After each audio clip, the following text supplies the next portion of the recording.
Vamos a trabajar con un tema bien llamativo, que yo sé que a las personas que están viendo, que logren llegar ahorita aquí al en vivo de Pablo y sus mundos de los jueves temáticos, pues les va a encantar mucho.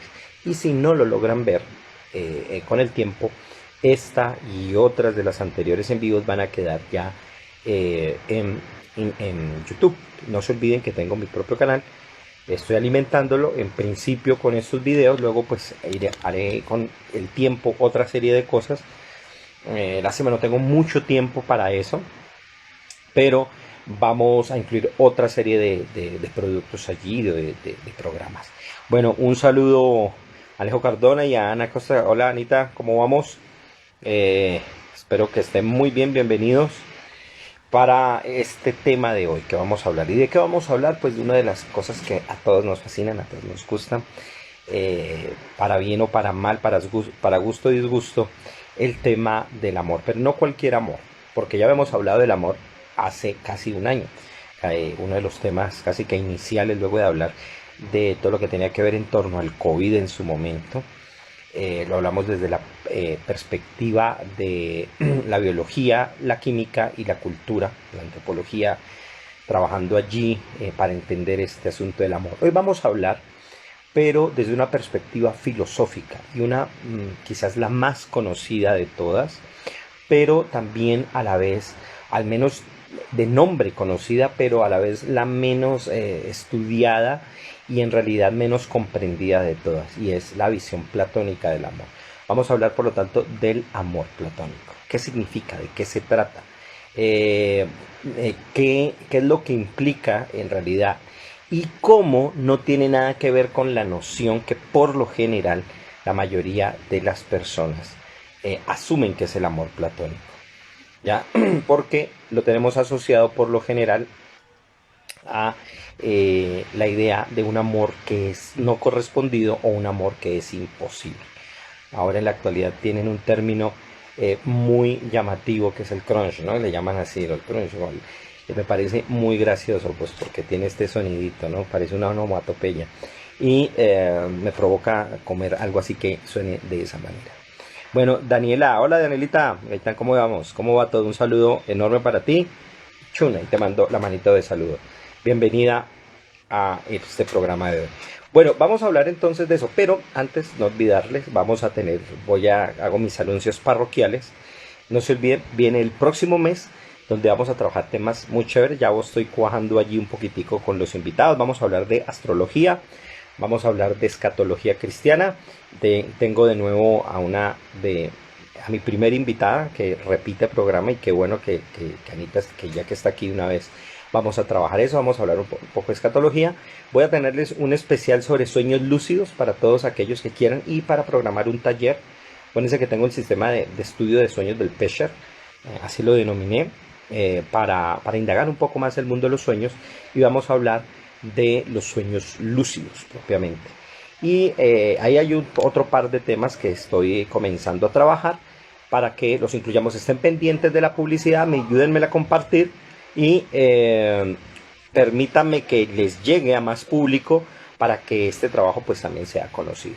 Y bueno, y agradezco a todos los que están entrando, todas las personas que están entrando, y para que compartan y estén aquí en este momento donde vamos a hablar de este tema tan interesante como es el de el amor platónico, pero vamos a entenderlo desde la perspectiva real, también puliendo muchísimo aquellos elementos que por lo general se cree que, o la gente ha asumido que es lo que representa este término, este concepto, pero en realidad está muchísimo más allá, y vamos a ver hacia dónde apunta en realidad el amor platónico, cosa que a mí en lo particular me encanta, porque en últimas para mí es casi prácticamente una forma, una perspectiva de asumir la existencia, de asumir la vida y de intentar comprender esto tan complejo que es la realidad. ¿Ya? Bueno, sobre el amor, por supuesto, se ha dicho de todo a lo largo de los siglos. Miles de canciones, miles de cosas, palabras, historias. Y sin embargo es un tema que no nos aburre. Es decir, Siempre nos encantan ver las historias de películas y los libros y las novelas de amor y las películas, que son montones. Y es lo más común que existe, pero a la vez es lo que las personas más anhelan en últimas aprender y entender. Sean amores extraños, amores no correspondidos, sean amores que efectivamente terminen en un enlace romántico completamente agradable para todos los espectadores. Un saludo a Andrea Muñoz, que va entrando. Y nos encanta porque el amor genera la sensación de bienestar sobre las personas que lo viven, incluso aquellos que lo sufren, una suerte de, me gusta mucho en este caso la forma en que lo han expresado un poco los japoneses, que es el sentimiento de soledad que implica el estar enamorado, pero que a la vez también genera una nobleza sobre la persona que siente eso. Entonces, podemos hablarlo, por supuesto, desde la visión del torrente profundo de sentimientos que esto implica. También podríamos asumir como un tipo de alucinación que vive la persona. Después vamos a ver un concepto y la palabra exacta que está detrás de todo esto en términos técnicos, pero por supuesto no lo voy a tratar específicamente, pero ya les hablaré algo en algún momento. También lo veremos como si es acaso un campo, un fenómeno universal, que de cierta manera hacia allá va apuntando algo del amor platónico, o si hay detrás de todo esto una actitud cultural, que si alguien quiere saber un poco más, pues por supuesto puede ver el video que ya mencioné, dedicado a la cultura, la biología y el amor y la química, perdón, en relación al amor. En ese sentido, pues uno va a encontrar a lo largo de la historia una serie de condiciones paradójicas que el amor nos ofrece, ¿no?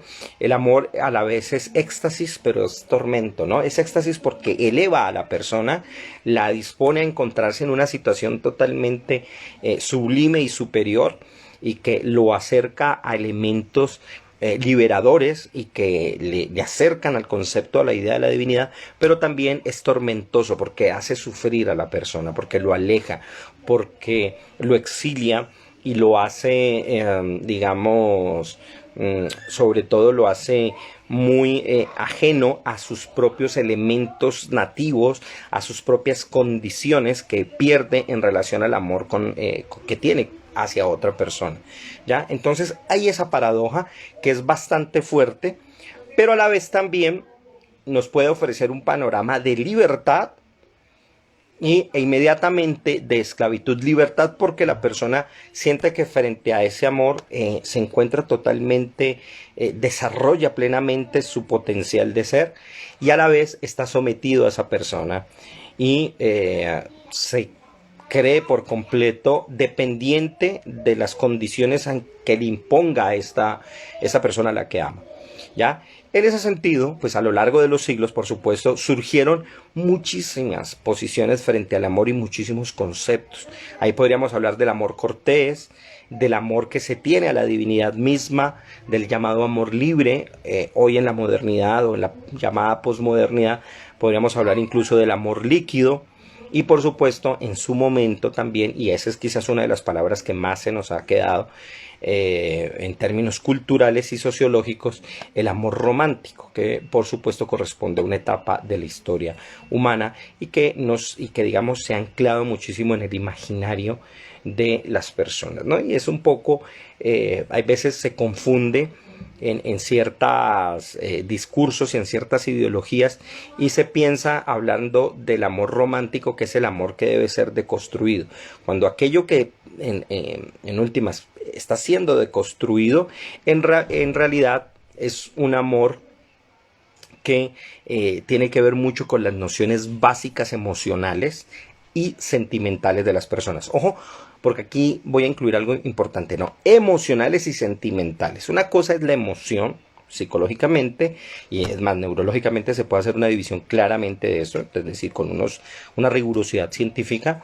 Las emociones son totalmente nocionales, son básicas y corresponden a elementos reactivos, mientras que los sentimientos son formas mucho más elaboradas, más pensadas y por supuesto desarrolladas de los estratos emocionales que se han dado en algún momento o emergieron en cierta situación.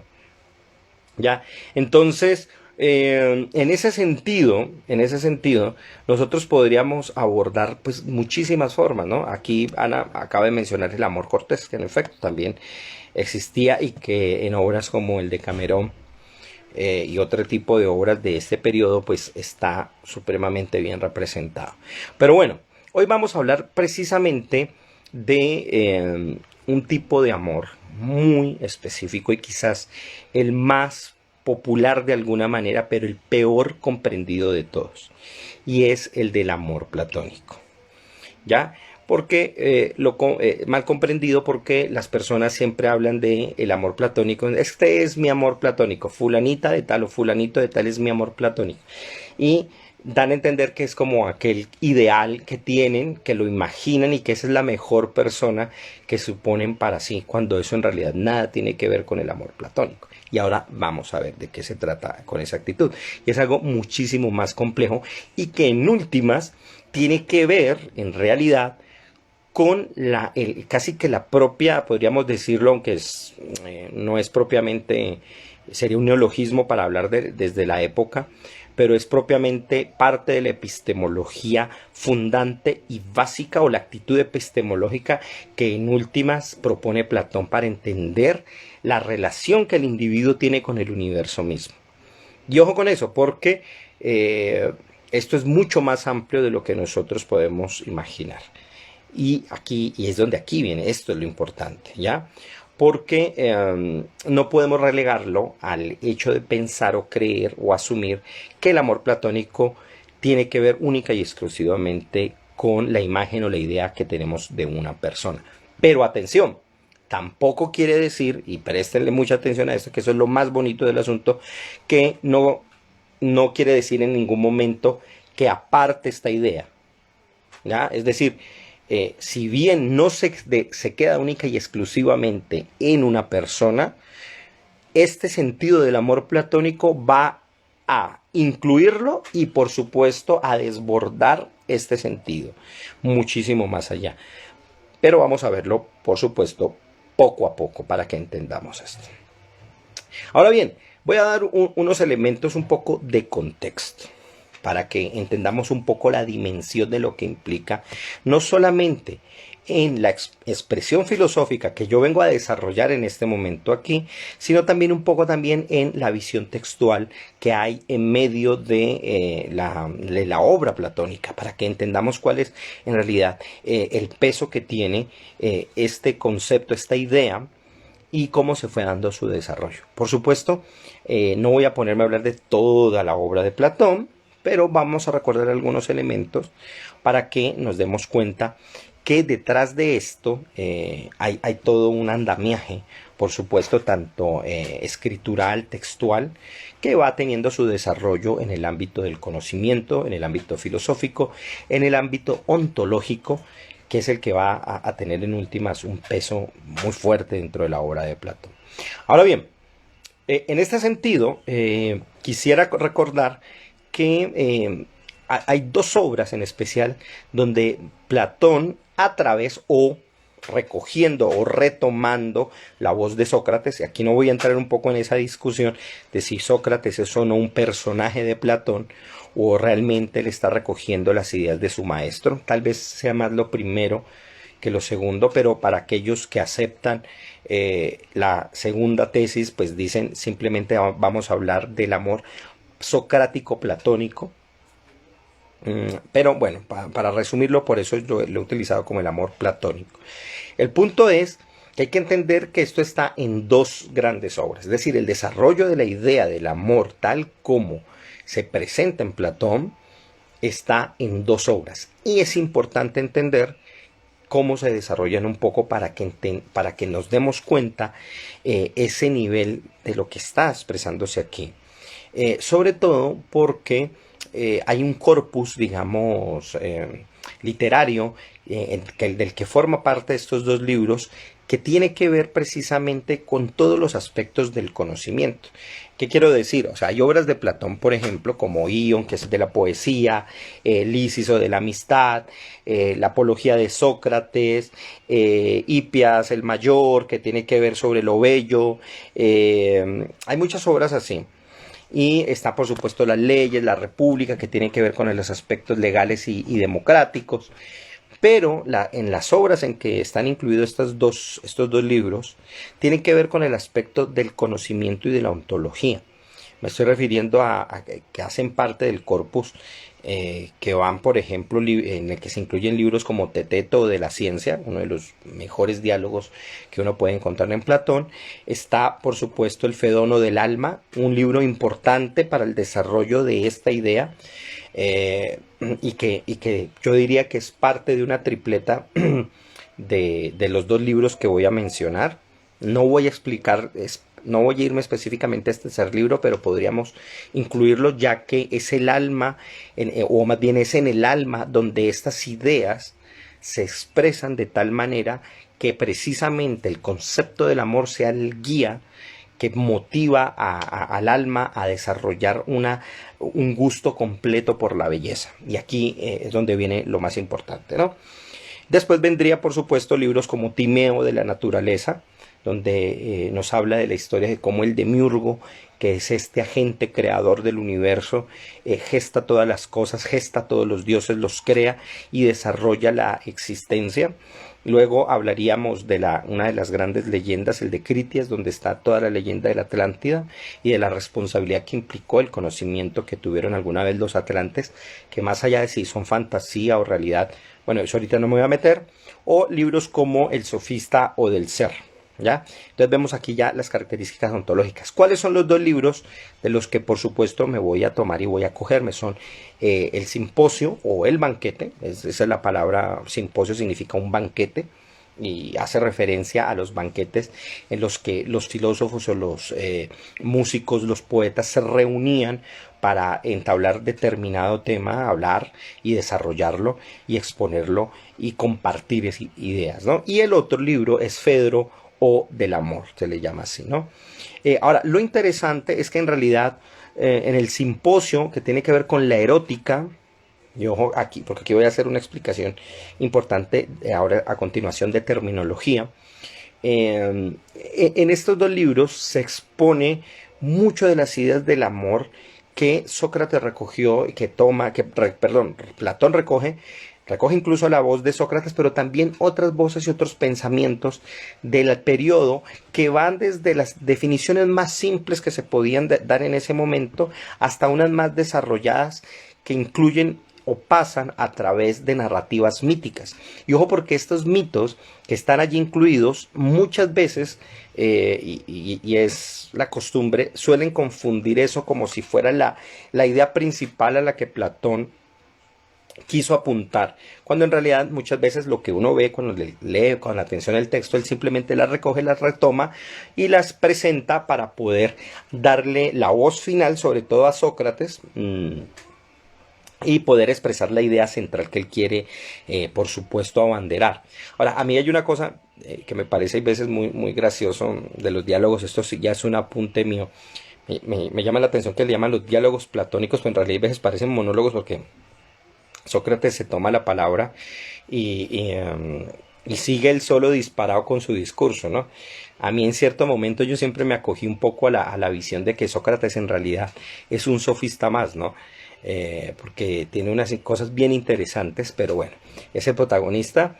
Platón, por supuesto, habla de su maestro de tal manera, pero en este libro precisamente es donde uno, especialmente hablando de en Fedro, cuando él está hablando con Fedro, es donde quizás Sócrates se calla más y deja hablar a uno de los personajes quizás más atrayentes de las obras platónicas, y me estoy refiriendo a Diotima, que fue la maestra de Sócrates, que le enseñó precisamente esto. Y si fue un personaje real, lo cual sería fantástico, mostraría a una mujer que ya dimensionaba y presentaba por completo una idea del amor tan grande, tan interesante, que por supuesto Sócrates se ve, digamos, derrotado, por decirlo así, entre comillas, frente a la exposición que su maestra hace y efectivamente toma esta voz como aquella que guía y manda su discurso.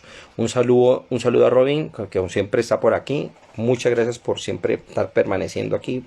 Robin, ahí te mando tu saludo. Bueno, entonces, ¿cuál es el punto?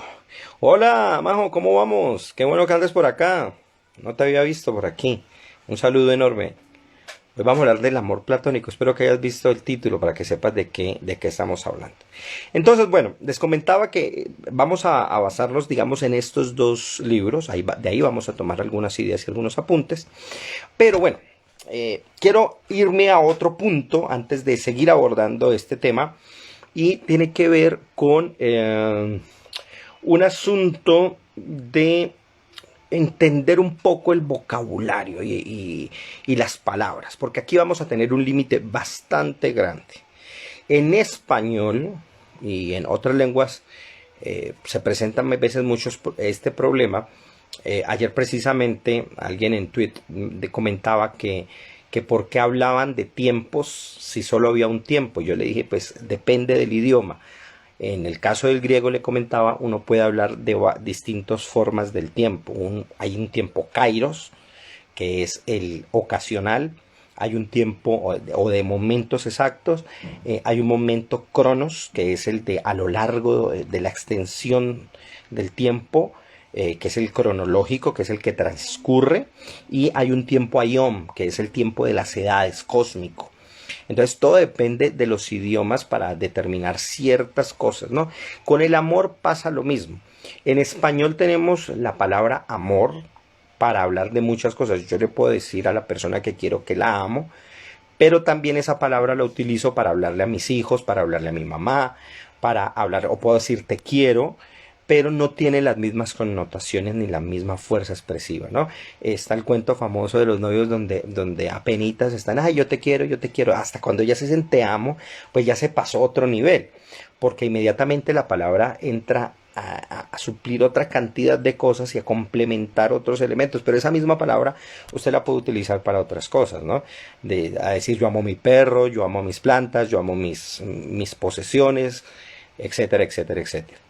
En griego no pasa tanto eso, porque el griego presentaba, además de contar con las fabulosísimas declinaciones y desinencias que hacen variar el sentido de una manera interesante, y sobre todo especialmente los tiempos, a quién se dirige, bueno, etcétera, etcétera, hay palabras específicas para hablar del amor, de acuerdo a quién se iba a dirigir y de quién se trataba. Entonces, eso es bien importante tenerlo en cuenta, porque muchas veces los textos se pasan o no se entienden o no se asumen si no sabemos de qué palabra se están hablando. Quizás la palabra más popular, y gracias al cristianismo, porque esa fue la que preferiblemente el cristianismo popularizó, es la palabra ágape, que tiene que ver con el amor fraternal que se le supone debe darse a todas las personas. Este es uno de los conceptos de las palabras griegas que se utiliza para eso. Pero hay otros tipos de amor.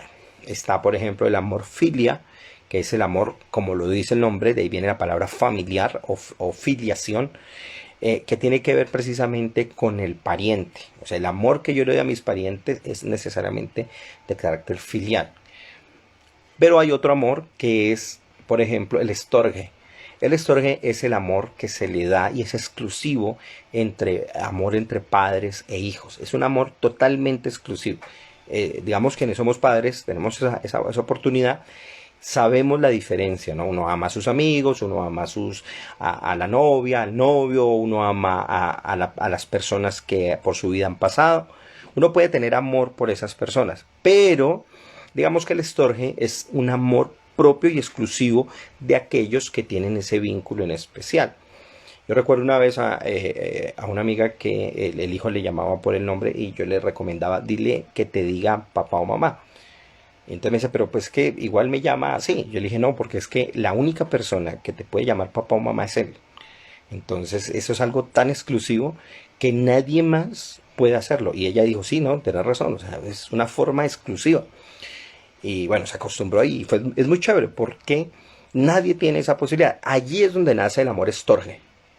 Y es un amor muy, muy bello. Pero ya miren que hay una diferencia. Ya sabemos diferenciar. Los griegos tenían eso. No me he puesto a fijar, y aquí hago un paréntesis, no me he fijado muy bien, pero creo, porque hasta donde he logrado investigar en la lengua sánscrita, que es otra de las lenguas que a mí me gusta estudiar, algún día espero hablar un poquitico también aquí en los jueves temáticos, no sé qué tanto les interese, pero a mí me gusta hablar del sánscrito.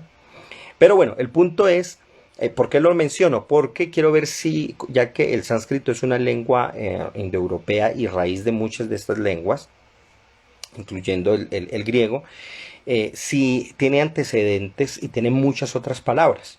Sería interesante revisarlo para hablar del amor. Y me parece que sí, yo sí no recuerdo unas 2 o 3 palabras específicas para hablar de tipos de amor. De entre ellos, uno de los amores más famosos es el Kama, ¿no? De donde viene el famoso libro que a todos les gusta mencionar, el Kama Sutra, ¿no? Pero ese es un amor que tiene que ver con el último que vamos a mencionar acá. Viene el siguiente tipo de amor, que es el Xenia, y es el amor que nos invita a dar la hospitalidad y la compasión por aquellos extraños.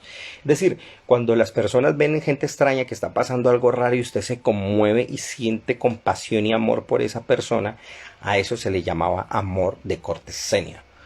Tiene que ver con el seno, ¿no? Con lo extraño, con lo externo. Y allí está aplicándose. Pero llega, y quizás aquí es el que más le gusta a todo el mundo, que es, digamos, el concepto y la palabra que nosotros tomamos, o de ahí viene, por ejemplo, nos derivamos a todo el amor que la gente prefiere. Es decir, es muy bonito el amor ágape. No nos digamos mentiras, sí, amar a la gente, amar a la humanidad, muy bello. El discurso ahí está chévere. Es bellísimo el amor filia hasta que los familiares le sacan a uno la piedra y se pelea con ellos, pero allí sigue ese amor, o por lo menos hay un vínculo. Es chéverísimo el amor estorgue y los hijos son únicos, pero ni ese, ni el anterior, ni el Xenia, que es el amor por los extraños, porque uno hasta tiene cierto límite, cumple el papel del amor especial que la mayoría de las personas queremos, y es el amor eros. Y tiene que ver con elementos tanto románticos como pasionales. Atención con eso, ¿ya? Porque no se dividen allí mucho en este momento. Entonces, cuando vamos a hablar aquí en el banquete o de la erótica, tiene que ver muchísimo este Eros, porque Eros como Dios va a ser discutido allí. Y ojo, porque para Platón, y no solo para Platón, desde Hesíodo y Genófanes y todos los antiguos poetas griegos que recogieron todos sus mitos, Eros es un principio. No es es un dios, pero es más que un dios a la vez, porque es un principio generador que incluso está dentro de los dioses y del cual se parte todo. Y alguien me preguntara, bueno, pero ¿cuál era el papel de Afrodita, ¿ya? O la posterior Venus? Siendo que se supone que Venus era la madre de Eros.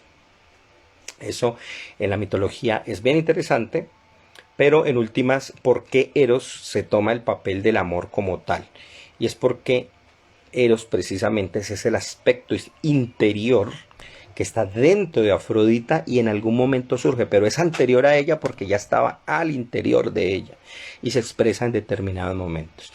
Tan fuerte es Eros como Dios que él puede modificar o hacer que Zeus se enamore, o que Apolo se enamore, o que Hera prefiera a un amante humano, y las mueve a los mismos dioses. Bueno, acá hay una pregunta, dice Erich Fromm en el libro El arte de amar, habla de esos diferentes tipos de amor. Sí, en efecto, él los recoge, todo esto y por supuesto los presenta, ¿no? como tal para entender qué implica ese arte de amar, que por supuesto es un libro que va a desarrollar muchísimo más aquello que Platón ya estaba dando aquí en estos 2 libros que menciono. Ahora bien, dicho esto, es claro entender que, por supuesto, nos estamos refiriendo al amor que la mayoría de las personas esperamos. Es el amor eros, es decir, nadie, o no sé quién, por lo menos, se va a consolar con las otras formas de amor.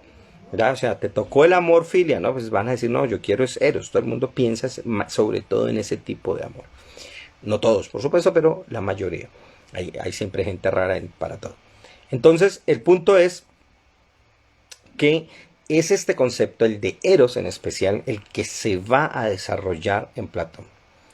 ¿Ya? Entonces, la visión filosófica que tuvo Platón, para ir contando un poco lo que va a venir, ya esto anterior fue casi que una introducción, tiene muchos significados.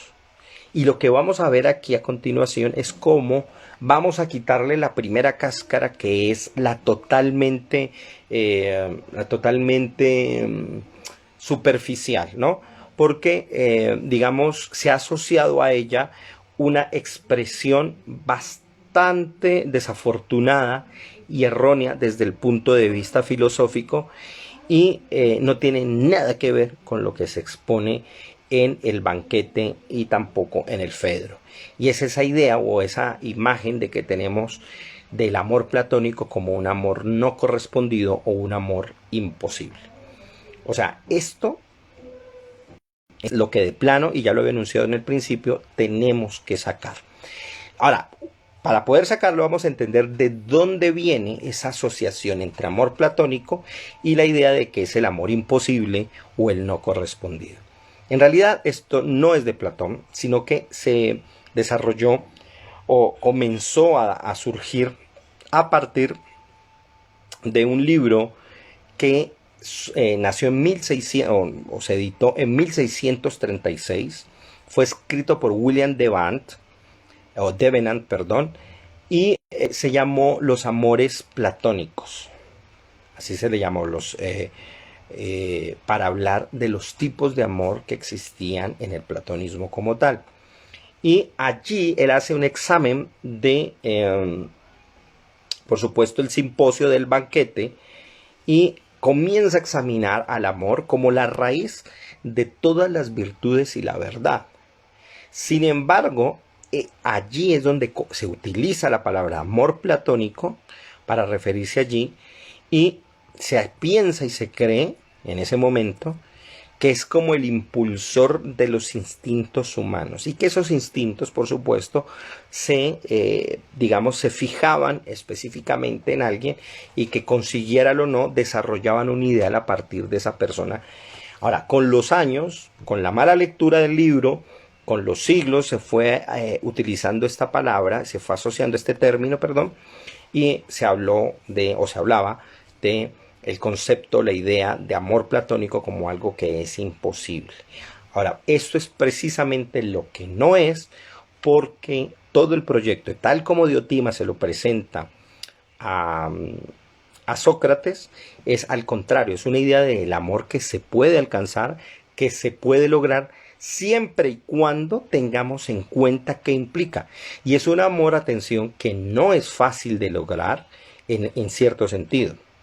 ¿En cuál? En que para hacerlo hay que generar un proyecto que va a cambiar y transformar por completo toda la forma en que nosotros concebimos la vida, cómo concebimos la existencia y cuál es nuestra relación completa con el conocimiento. Porque en últimas, y atención con esto que voy a decir, amar en realidad es una forma de desarrollar el potencial humano para poder alcanzar todas las formas de conocimiento posible.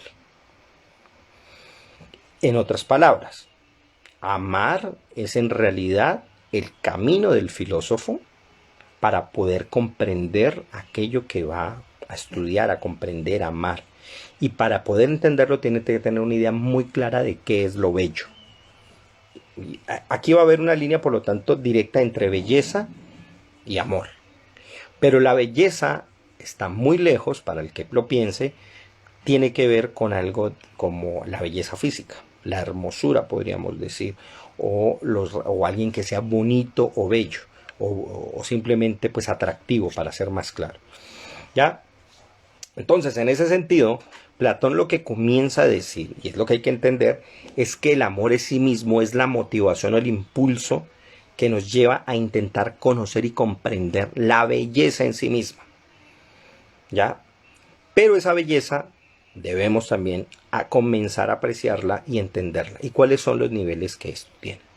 Que esto es lo más interesante, porque vamos a ver que hay un proceso gradual. O sea, esa intención no va a la loca, no va para cualquier cosa, no va como decíamos por acá, a la topa tolondra, sino que hay un proceso que es gradual y que comienza a partir de una serie de cosas. Ahora, ¿quién genera por lo general ese despertar? Lo genera un cuerpo en especial, y ese cuerpo en especial es el que le da la apertura a ese conocedor y esa persona que se enfrenta al amor para querer seguir conociendo. Entonces, ¿quién es el que va? Y aquí es donde viene el punto clave. ¿Quién va a despertar en el conocedor esa intención y esa dirección a seguir amando, por decirlo así, platónicamente? Bueno, Platón no decía eso, ¿no? Yo no amo platónicamente, no lo decía así, porque él lo aprendió de Sócrates y Sócrates lo aprendió de Diotima. Lo que quieren decir es que ese proyecto del amor comenzaba por el reconocimiento de una belleza física en particular, y era precisamente ese amor especial, esa persona especial que reventaba en la persona todo ese caudal de creatividad, de conocimiento, de conocer, de indagar y de expandirse espiritualmente a partir del reconocimiento reflejo de esa persona o que esa persona traía para poder aventurarse a la existencia, para poder aventurarse a comprender el mundo gradualmente por una serie de etapas que ya las vamos a mencionar. No sé si alguien quiere saberla, les interesa, no sé, preparen preguntas, porque yo sé que aquí pueden venir muchas cosas interesantes, porque esto es bien interesante, el panorama tal como nos los presenta Diotima cuando está hablando con Sócrates en el Fedro, ¿ya? Y todos los mitos también que en el banquete se dieron y que nos va a comenzar a hablar de la identidad del amor, cómo se relaciona, cómo se da. Entonces espero que tengan preguntas y las vayan relacionando aquí, porque esto tiene muchas cosas interesantes. Ahora bien, hay algo bien interesante que vamos a ver aquí. Vamos también a recoger algunos fragmentos de la obra, algunos que a mí me han llamado mucho la atención, pero no hay que olvidar que en ningún momento, y esta es una de las ideas falsas que hay que desalojar, el amor platónico en ningún momento está olvidando el conocimiento apasionado, no está olvidando la sexualidad, no está olvidando, por supuesto, el gusto que se pueda llegar a tener por una persona, gusto netamente físico, erótico, erotómico es más, sino que parte de él lo incluye, pero lo desborda, porque el amante reconoce a través de la persona el proceso de conocer la belleza misma de todo aquello que lo rodea. No es que la persona lo sea, sino que la persona le sirve de, digamos, aliciente, le sirve de, no podría decir de consuelo, sino de trampolín, le sirve de sistema de elevación para eso. Por eso es que se insiste en el papel que debe mantener, por supuesto, aquel que ama y el cuidado que debe tener sobre aquello que es amado. Porque en últimas es a partir de esa persona, sea o no consciente esa persona, que ella comienza a conocer, a aventurarse hacia aquel proceso que es conocido como lo bello. Ese trabajo se hace o se lleva, y gracias se va a proyectar el viajero en ese conocimiento, para poder generar un campo de idealidad, de acercamiento hacia los ideales, que se supone, no nos olvidemos, es parte de los elementos importantes de la ontología platónica. ¿Qué quiero decir con esto? Acuérdense que para Platón hay un mundo material, pero ese mundo material es única y exclusivamente, totalmente, de manera dependiente, está totalmente supeditado a un mundo ideal superior y perfecto, al cual nosotros deberíamos, se supone, acercarnos para poder liberarnos de la condición material. Y mucho ojo, porque esto que vamos a hablar aquí, que es las enseñanzas que Diotima le dio a Sócrates, tiene muchísimo que ver, por supuesto, con el famoso mito de la caverna, ¿ya? Y está totalmente relacionado. Más adelante lo vuelvo a comentar.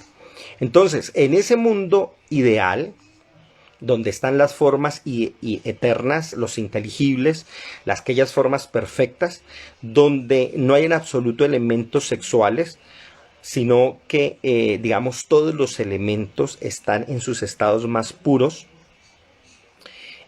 pueden llegar a ser conocidos, pero todo parte de conocer y de aprender a partir de un amor muy físico y muy normal que uno se va a encontrar en la vida. Dice así, Robin pregunta lo siguiente: si Diotima despierta esa fuerza creativa en Sócrates, ¿siempre pasa de un ser humano a otro? O sea, ¿siempre es una relación con el otro? No es tanto de si siempre pasa o no pase, o sea, si lo ponemos en el estado de siempre, es que también puede no pasar. En realidad, como lo va a presentar Diotima a Sócrates, el amor es algo que comienza con alguien, no se queda en ese alguien, pero también lo aborda, o sea, no lo descarta. O sea, quien aprende a amar platónicamente reconoce en la persona que inició ese proceso como un agradecimiento hacia esa persona. Entonces, digamos que es como una la constante evocación la que le ayuda a recordar desde dónde vino. Porque ahorita vamos a ver un poco eso, ¿no? Cuando veamos las 7 etapas que nos presentan del amor. Y lo vamos a ver ahora. Ahora, hay un fragmento que quiero citar. Ahorita voy a citar algunos otros para que entendamos un poquito. Ahora bien, antes de esto, quisiera mencionar algunas otras serie de cosas, ¿no? Y tiene que ver con, por supuesto, el concepto mismo de amor platónico, que luego fue desarrollado, antes de entrar propiamente a Platón, y a él también le debemos parte de ese conocimiento, o de cómo pasó, sobre todo por el Renacimiento, y fue a Marsilio Ficino. Él vivió en el Renacimiento, y él, por orden de Cosimo de Mésidi, escribió un libro para precisamente sustentar y entender esto. Hay un pasaje de un libro muy, muy importante llamado Civilizaciones de Occidente, del autor Spiegel Jackson. Ese libro salió en el 2003, y él va a comentar una cosa importantísima sobre el neoplatonismo. Y ojo, porque aquí, acuérdense que el neoplatonismo, tal como lo indica la palabra, es muy posterior a Platón mismo. Son aquellos autores cristianos especialmente, o por lo menos con mucha influencia del cristianismo, que retoman a Platón para hacerle una lectura, digamos, quizás una evocación en su tiempo, a partir de entender esos postulados de los ideales y del mundo ideal de Platón. Entonces, nos dice Spiegel, nos dice lo siguiente. Dice, abro comillas aquí: su neoplatonismo, es decir, el de Marsilio Ficino, se basó en 2 ideas fundamentales. Primero, la jerarquía neoplatónica de las sustancias y la teoría del amor espiritual. Ojo, porque aquí están las 2 guías, ¿no? La jerarquía que se establece en el platonismo antiguo y que el neoplatonismo va digamos, a reeditar y a presentar mucho más, de una manera mucho más esquemática, y por supuesto la teoría del amor espiritual.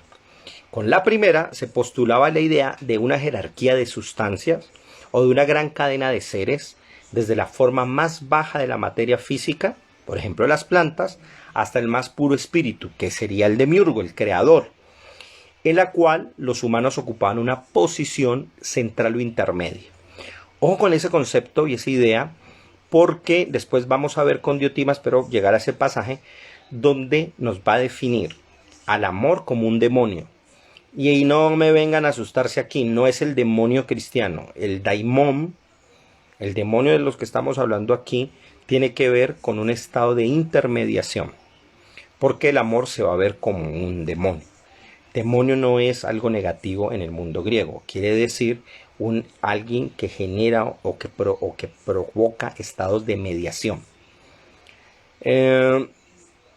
Y lo mismo, el papel que juega el ser humano en la escala universal es también central o intermedia. Continúa aquí Spitzvogel diciendo lo siguiente: eran el vínculo entre el mundo material y el mundo espiritual, y su supremo deber era ascender hacia la unión con el demiurgo, la cual consistía en el verdadero fin de la existencia humana. La teoría de Ficino respecto al amor platónico o espiritual afirmaba que, al igual que la gente está unida en su común humanidad gracias al amor, de esta misma forma todas las partes del universo se mantienen unidas por los lazos del amor compasivo. Ahora bien, aquí cuando lo vemos, tal como nos lo presenta Ficino, retomando las ideas de Platón y reelaborándolas, claramente el amor no es simplemente un sentimiento, sino que prácticamente es una fuerza universal a la cual los seres humanos pueden acceder con el fin de elevarse a posiciones superiores. Y esto es bien llamativo allí, ¿no? Porque no es solamente una cuestión sentimentalista. Entonces, de acuerdo a Ficino, basándose él en los diálogos platónicos, el amor, por lo tanto, está centrado totalmente, o por lo menos se expresa en los humanos, en la belleza del carácter y en la inteligencia de una persona, y no solamente en su apariencia física. Sin embargo, hay que tener en cuenta que ese amor únicamente se presenta en el mundo de las ideas, donde se considera que ahí se mantiene ese amor de manera perfecta e incorruptible.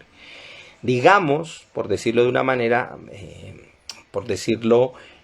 para que nos entendamos, que el amante, a partir de la persona amada, reconoce esos ideales que esa persona envuelve y que están allí presentes a través de ese cuerpo de la persona, que media para poder unir los estados superiores con los inferiores que esa persona tiene. Entonces, por eso se siente que lo eleva. Pero atención, no apunta solamente allí. No apunta solamente allí. La cita que traía del banquete es especialmente esta. Ahorita mencionaremos tal vez otras. Dice: a continuación, esto es parte del banquete de Platón, dice: a continuación debe considerar más valiosa la belleza de las almas que la del cuerpo. De suerte que si alguien es virtuoso del alma, aunque tenga un escaso esplendor, seanle suficientes para amarle, cuidarle, engendrar y buscar razonamientos tales que hagan mejores a los jóvenes, para que sea obligado una vez más a contemplar la belleza que reside en las normas de conducta y a reconocer que todo lo bello está emparentado consigo mismo, y considere de esta forma la belleza del cuerpo como algo insignificante. Es decir, en el amor platónico, en efecto, si bien se parte de un cuerpo en especial, nunca el amante va a quedar en eso, sino que efectivamente va a superarlo, a desarrollarlo muchísimo más, y va a encontrar la posibilidad de, en el amor que se encuentra, en ese estado de amor que une y que vincula, porque el amor es un vínculo, va a tener la oportunidad de cuidar, de engendrar, de buscar, de indagar. Pero indagar y buscar que siempre y constantemente la belleza. O sea, la meta del amor es la belleza, pero no la belleza física, porque esta se deshace, esta muere. Entonces la persona debe estar siempre listo a buscar, a encontrar el papel, el papel que juega lo ideal, todo lo perfecto dentro de la persona, que nada tiene que ver con el papel del elemento corruptible corporal. Entonces, si vemos, eso está muchísimo más complejo.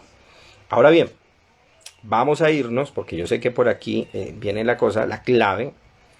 Vamos a irnos por los 7 pasos, y ese es el corazón de la charla de hoy. Los 7 pasos, o las 7 etapas más bien, que debe pasar un amante para adquirir todo el estado, digamos, del amor platónico. Es decir, esto es el amor platónico, estos 7 pasos. Hacer todo este camino, que por supuesto, vuelvo y lo repito, Platón le llamaría el amor socrático y Sócrates le llamaría el amor diotímico, ¿no? Y no sé Diotima de dónde lo tomó, ella no lo refiere, dice que lo aprende de otras fuentes, por supuesto, pero que esto es un proceso universal, por decirlo así. Entonces, Bueno, no sé si hay preguntas por el momento aquí, si hay alguna duda, me gustaría que la escribieran y que me comentara por si, si esto haya quedado claro.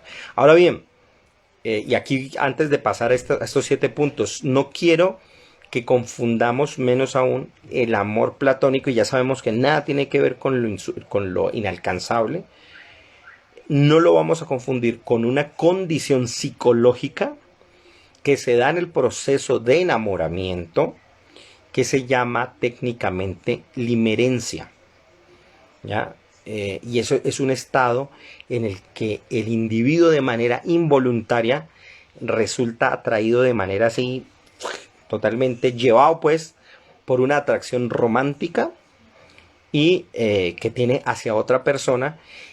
El problema es que esa atracción romántica está necesariamente relacionada digamos, a una condición obsesiva para que la persona le corresponda en esa calidad, la misma calidad que él propone del amor. ¿Ya? Y ahí me llegaron varios corazoncitos, qué bueno, porque estamos hablando del amor, entonces es bueno que lleguen muchos, muchos, muchos corazones. Ahora bien, vamos a ver las 7 etapas, no confundamos con limerencia, ¿no? Que es ese estado, popularmente está pendejado, está llevado, está que no sabe qué hacer, pero eso no nada tiene que ver con el amor platónico. La otra persona no le da bola, pero él sigue enamorado o ella sigue enamorada, y eso no tiene nada que ver con el amor platónico. Esto va mucho más allá. Vamos entonces a la primera de las etapas. La primera es la siguiente. Hola Daniel, ¿cómo vamos? ¿Cómo va todo? Un saludo enorme. La primera de las etapas tiene que ver precisamente con la entrega del eros propio, del amor romántico y pasional, y ojo, con la palabra entrega, hacia el amor físico, porque esa es la puerta de entrada, es decir, amar y querer a un cuerpo en particular que funda y que sirve para establecer la idea suprema del amor que tenemos que alcanzar. Ojo, no quiere decir que nos quedemos necesariamente en ese amor, pero a partir de él fundamos esa idea. Y en la vida de uno no tiene muchos amores, pero digamos que hay uno que es fundante de poder encontrar la vía hacia ese desarrollo supremo. Y allí es importantísimo, por eso, el amante que le provoca eso, y poder salir de esa condición que tiene que ver precisamente con la materialidad, pero entramos desde la materialidad, ya, o sea, vamos a abandonar el cuerpo, pero tenemos que encontrarnos y entregarnos al amar a un cuerpo mismo. Y ojo, porque estamos hablando de una corporalidad. De allí que el amor que presentan en el banquete sea reconocido, y el mito también lo permite, tanto de hombres con hombres, mujeres con mujeres, hombres hacia mujeres, donde cada uno expresa un amor hacia el otro de una manera profunda. No puede incluir lo sexual y también puede no incluirlo. No está amarrado necesariamente a una cosa o la otra. Pero siempre la puerta de entrada es el amor físico, en el que Eros se entrega a los sentidos. De hecho, uno ve en las historias griegas donde los dioses inmediatamente, siendo que están en lo más alto, miran al mundo terrenal y un dios se enamora de una mujer terrenal totalmente falible, pero no es porque un dios sabe que esa persona va a morir en algún momento, no es que se enamore precisamente de ese cuerpo, sino de las ideas contenidas en ese cuerpo, a las cuales quiere cuidar, proteger mientras está por su paso en la tierra. De ahí viene la segunda etapa, ¿ya? Y es cuando el amor entiende que puede pasar a ser un tránsito de la belleza de un cuerpo en particular a la multitud de los cuerpos que se encuentran en su entorno. Es decir, ese amor que ha fijado sobre una persona ya puede desplazarlo hacia otras, no tanto para el hecho de amarlas a todas, sino entender que todas tienen el contenido ideal y que por lo tanto él reconoce que al encontrar la belleza en todos, está iniciado precisamente en el camino de la búsqueda de la belleza. Y por supuesto, asume y reconoce la identidad de los ideales perfectos en todas las personas, que es difícil, ¿no? Porque pues uno para encontrar hay tanta gente que uno, en el mundo tal vez místico, esto se habla como la chispa divina, y uno ve gente que dice, pero por Dios, aquí está la chispa divina, lo pone uno en duda, ¿no? Pero sí, esta es la idea, que está detrás de la belleza, detrás de todo aspecto corporal. Ya en ese solo paso, la mayoría de la gente se queda atascada, porque se niegan a ver más belleza por fuera de la belleza de la primera etapa, ¿ya? Y les cuesta trabajo asumir digamos, el mundo de plenitud que la belleza puede ofrecer al establecer miles de formas de cuerpos, de pensamientos y de ideas en muchísimas personas. Ahora bien, esto es apenas la segunda etapa, viene la tercera. ¿Y cuál es esa? Y es cuando, como se ha comprendido la belleza colectiva múltiple física de muchas personas, donde la belleza se ha conocido y se conoce, o sea, eso es como cuando uno admira la belleza está repartida en muchas personas, ¿no? Eso, y esa de paso es un aliciente para nosotros los feos, ¿no? Para uno decir, bueno, pues tengo belleza del alma, ¿no? No tanto del cuerpo, pero el alma me la pueden querer también. Entonces, ¿qué pasa? Que aquí viene precisamente esa tercera etapa, y es cuando al amante no le satisface la belleza física como tal, no le encuentra en ninguno de los, o sea, lo que quiere, lo que aspira, no lo encuentra en ninguno de los aspectos físicos, por lo que él ya quiere es la belleza del alma. Y se ama precisamente el alma del ser, que comienza a volverse especial, y también, por supuesto, a tener una empatía mucho más grande con todos los demás seres, porque también hacen parte de esa idea sublime o ideal. Pero ojo, vamos en la tercera, viene la cuarta etapa. Esto, para poder expresarse, para poder que esa belleza física se transforme a la del alma, y la del alma llegue al siguiente nivel, comienza a volverse un amor de corte ético.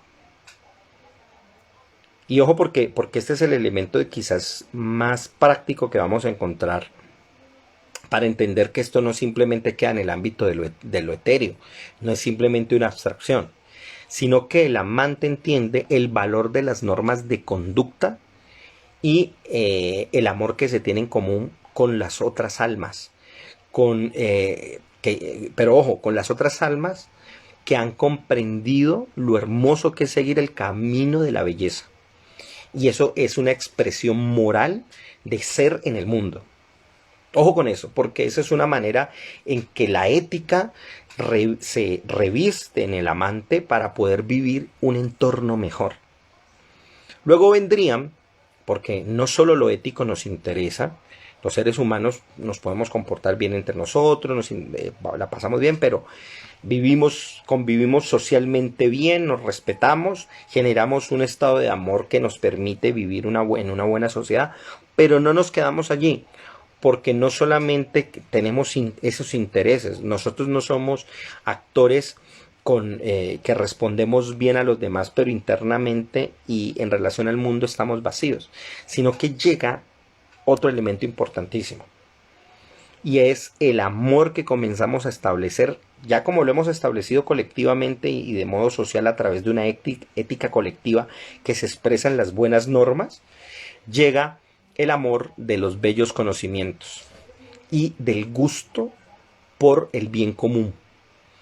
Es decir, eso que es ético, yo lo quiero volver casi que una institución para que nos favorezca todo, y que esos bellos conocimientos establezcan un mundo mejor, fortalecido. ¿Ya? No es solamente una cuestión ética individual, sino que se vuelve una ética colectiva que me ayude a desarrollar un mundo mejor para todos. Un ejemplo muy sencillo.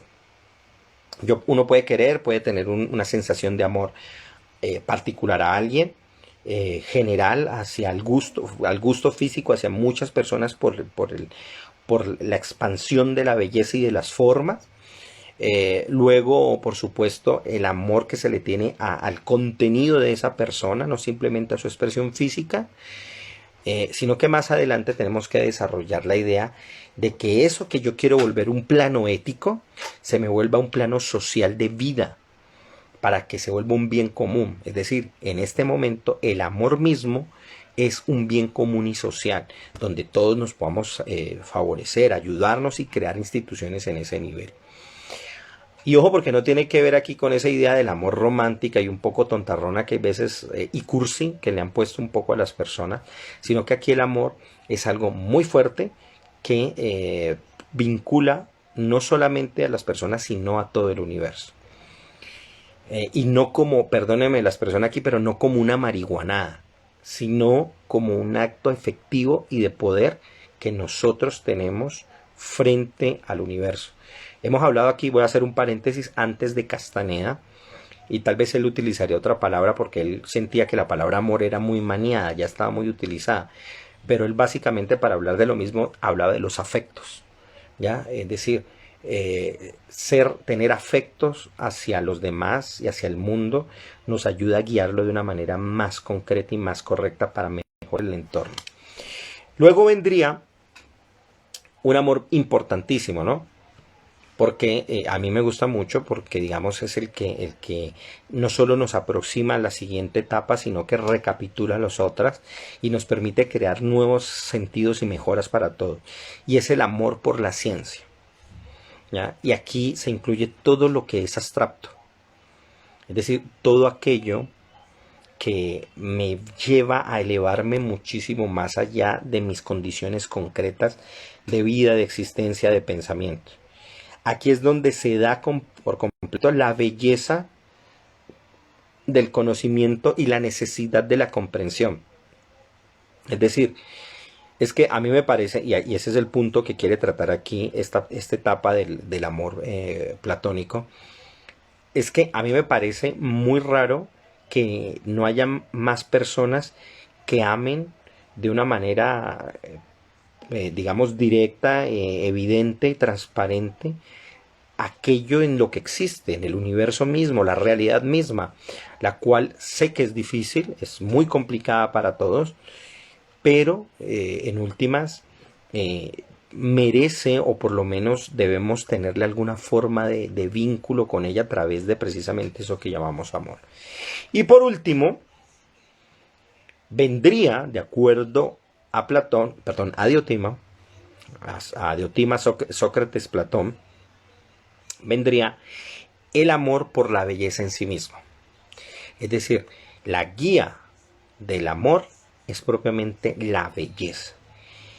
Y aquí esto se entiende como una belleza universal y única, donde todo lo bello participa, atención, de la belleza, de tal manera que el conocimiento y muerte de las cosas nunca afectan a esa belleza. Es decir, una flor es bella desde que nace hasta cuando se marchita, y su proceso de deterioro, a pesar de lo difícil que puede parecernos, es parte de esa belleza. Parte de la belleza es que seamos falibles, parte de la belleza es que tengamos defectos. Muchas veces nos peleamos con los demás por los defectos que tienen, pero a veces no sabemos que son esos defectos lo que precisamente hacen que esa persona sea ella. En el judaísmo nosotros decimos que en el Talmud dice que las personas con sus defectos es lo que nos hace diferenciarnos unas de otras, porque si todos fuéramos perfectos, pues evidentemente seríamos iguales. Entonces los detalles, los desperfectos son los que nos hacen ser nosotros, y a esos también hay que amarlos, porque encontramos en todos los momentos y en todas las condiciones belleza. Ahora bien, no estoy diciendo que uno alcance eso fácilmente, ni que se comprenda, ni que sea aceptarlo solamente por el mero hecho de decirlo, sino que a ese es el amor que se apunta, al que se supone se debe llegar. En esa instancia, prácticamente es una cuestión de visión y de constante revelación el camino de la filosofía, donde efectivamente se vuelve la forma en que el caminante, el amante, transita de la manera más intensa por el amor, ¿ya? En ese momento es idéntico, o sea, se vuelven totalmente idénticas la belleza con el bien, que no es otra cosa que la dicha suprema. Y esa dicha suprema establece la justicia, ¿ya? Aquello que debe ser observado, conocido, apreciado. Miren lo interesante, porque aquí hay una relación directa entre amor, belleza, bien y justicia.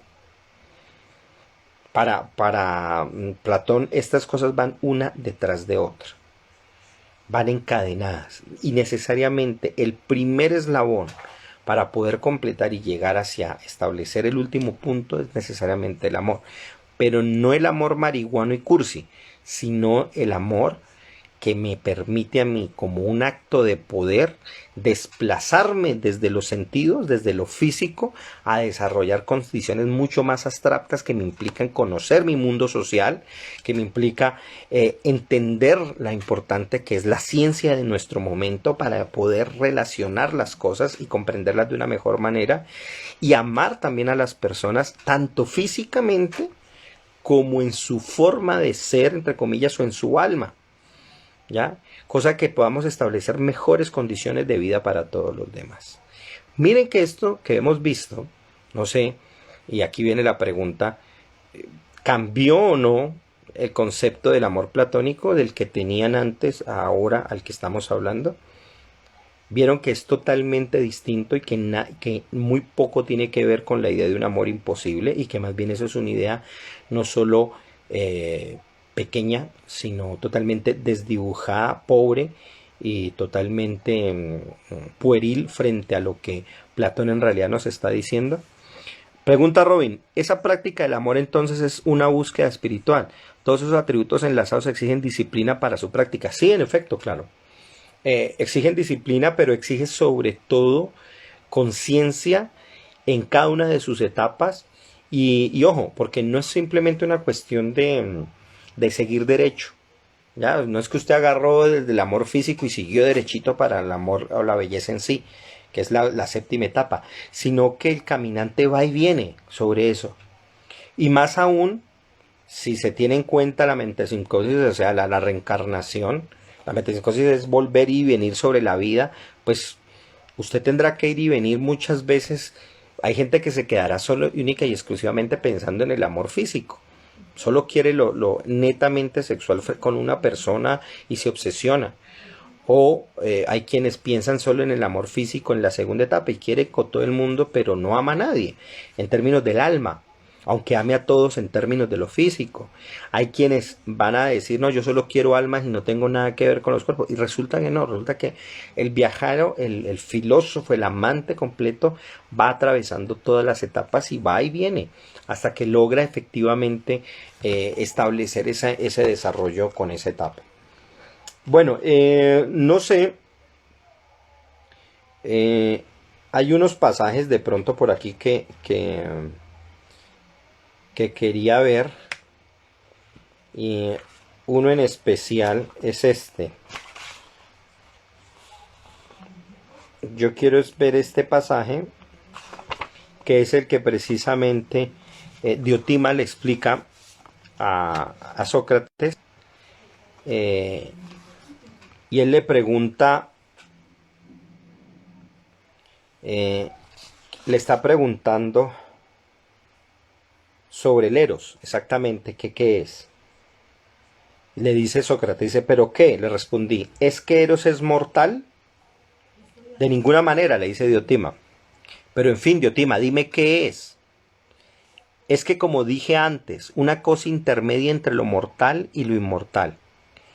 Vuelve y le pregunta a Sócrates, ¿pero qué es por último? Ella le responde, un gran demonio, Sócrates, porque todo demonio ocupa un lugar intermedio entre los dioses y los hombres. Sócrates le pregunta, ¿cuál es la función de un demonio?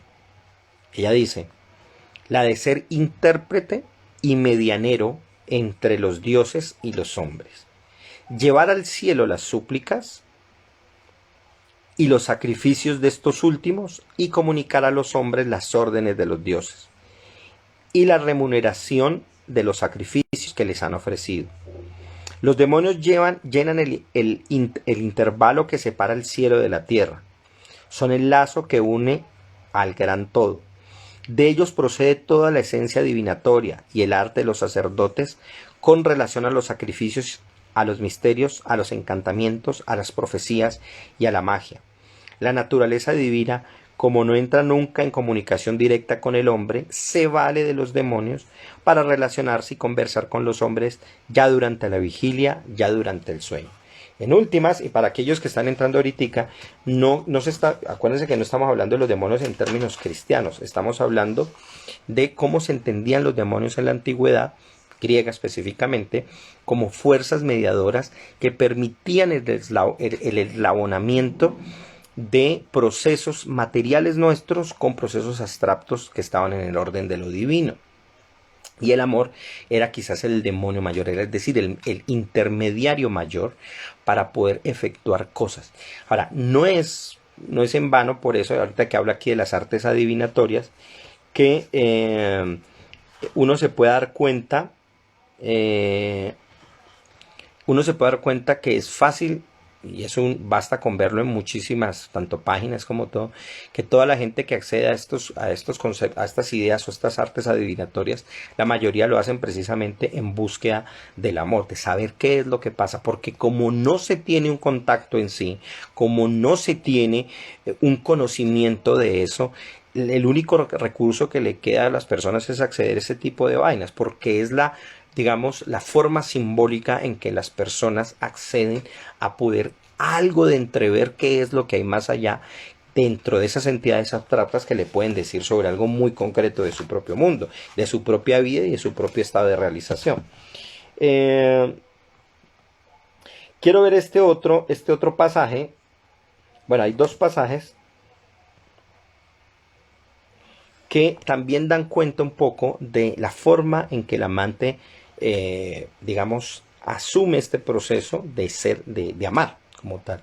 Y esto está propiamente ya en el Fedro, donde Sócrates le está explicando a Fedro lo siguiente. Dice: pero el hombre que ha sido perfectamente iniciado, que contempló en otro tiempo el mayor número de esencias, cuando ve un semblante que remeda la belleza celeste, o un cuerpo que le recuerda por sus formas la esencia de la belleza, siente por lo pronto como un temblor y experimenta los terrores religiosos de otro tiempo, y fijando después sus miradas en el objeto amable, le respeta como a un dios, y si no temiese ver tratado su entusiasmo de locura, inmolaría víctimas al objeto de su pasión como a un ídolo, como a un dios. Es decir, en este momento Sócrates le revela a Fedro cuál es la actitud del amante ante la persona que ama. Pero, atención, la clave está no en el hecho pasional en sí y en cómo este tipo se desboca a un proceso casi que de adoración por esta persona, sino porque la clave está en el principio, donde dice: el hombre que ha sido perfectamente iniciado. Ojo. La persona que ha sido iniciada en los conocimientos que ellos adquirían en esta época, que comprende el camino, este camino, y ojo, agrega algo más, que contempló en otro tiempo el mayor número de esencias, es decir, cuando se ha entregado a lo abstracto, cuando ha entendido el mundo superior de este camino, todo lo que se establece, si ha sido iniciado así, puede llegar a la segunda parte, que es: ve un semblante que remeda la belleza celeste o un cuerpo que le recuerda por sus formas la esencia de la belleza. Es decir, que en el cuerpo de la persona, el amante, digamos, el que conoce o el iniciado lo sabe, el que no conoce no, tiene bloqueado eso, pero reconoce en la persona amada una forma de encriptamiento, por decirlo así, de aquellas condiciones superiores a las cuales se tiende. Y eso, por supuesto, es el enamoramiento. Más adelante, en esta misma charla, en esta misma conversación, le dice lo siguiente, también Platón a Fedro: así es que el amante no quiere separarse de la persona que ama, porque nada le es más precioso que este objeto tan bello. Madre, hermano, amigos, todo lo olvida. Pierde su fortuna, abandonada sin experimentar la menor sensación. Deberes, atenciones que antes tenía complacencia en respetar, nada le importa. consciente ser esclavo y adormecerse, con tal que se vea cerca del objeto de sus deseos. Y si adora al que posee la belleza, es porque solo en él encuentra alivio a los tormentos que sufre. Es decir, aquí hay un encuentro y una entrega total, pero esa entrega total no es al cuerpo, sino a la idea que está allí. Y ese proceso de que ahorita le llamaríamos idealización, en realidad no tiene que ver con la idealización como nosotros la pensamos, tiene que ver con la forma en que Platón ayuda a entender que el amante en realidad está reconociendo las formas superiores abstractas que están allí y que por lo tanto guían a la persona al conocimiento de la verdad.